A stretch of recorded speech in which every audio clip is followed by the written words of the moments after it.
It was the silence. The silence surely was causing both his fear and his confusion. It had to be the silence. The cold stung his eyes and burned his cheeks. His lips were dry and cracked and stinging. Air reaching his lungs was painful, and yet he gasped for more. He hacked and panted and moved stolidly, persistently ahead into the impenetrable white of the fog. White there, and then dark. A shape. Something lying dark in his path. Only a few paces distant, but impossible to make out through the shifting, ethereal fog.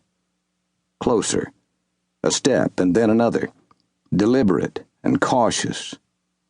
The shape shimmered and flowed as if of liquid, and he blinked to clear the cold tears from his eyes.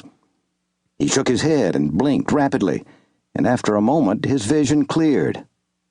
A blanket lay in the snow, crumpled, snow-crusted, black against the white. The blanket was plaid, bright colors, red and green and cream.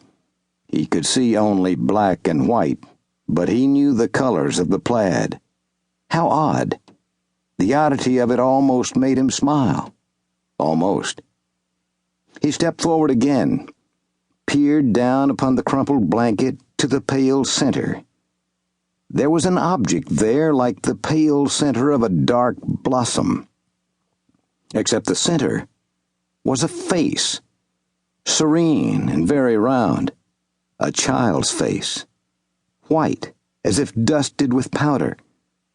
Except this powder was frost rime, frozen, thickly coating puffy cheeks, tiny, delicate eyelashes, pale and motionless lips, dully staring eyes that looked out through their coating of frost and far, far beyond him.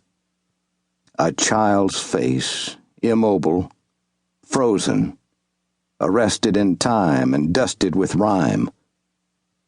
Beneath the white coating there was dark skin, dark eyes, dark hair lying still and stiff, where once sweaty curls were frozen in place. Movement. He sensed, or perhaps saw, the motion with peripheral vision. Certainly he could hear nothing. He glanced up, gasped. A shape bounded toward him from the mist. Black shape, bat-like. A dark blanket flapped. Furry leggings scattered clods of snow crust. Black hair streamed and black eyes accused. There was hate in those eyes, evil. The woman's hands curled into claws, fingers extended like talons to rip and injure. Her mouth gaped and twisted, hurling obscenities that the fog muffled and mercifully contained. He could hear nothing. He needed to hear none of the sound to know what she said. The language was not his, and he knew that too, and that mattered no more than the sound did.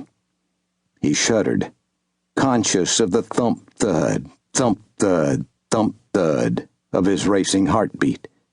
Evil. The woman was evil, a harridan, a harpy. He cried out, but no sound escaped his lips. His throat ached and became raw, but still there was no noise. And the bounding, horrid woman came closer, ever more intent on rending him asunder. His eyes stung and burned from the cold. There was a surge of sharp pain deep in his chest. If he merely stood, if he failed to act. He braced himself, lifted the rifle, peered down the long steel-banded barrel, pointing, not aiming, pointing. The bayonet extended, slim and deadly, glittering and ugly. The woman's mouth opened and closed. The child's body in its swaddling of blankets lay between them. The woman rose into the air in a leap that appeared to him as if she were floating, as if they somehow were in water, and her movements were slow and weightless. If she touched him, he would die. He knew beyond certainty he would die. He knew it. Crying out with soundless terror, he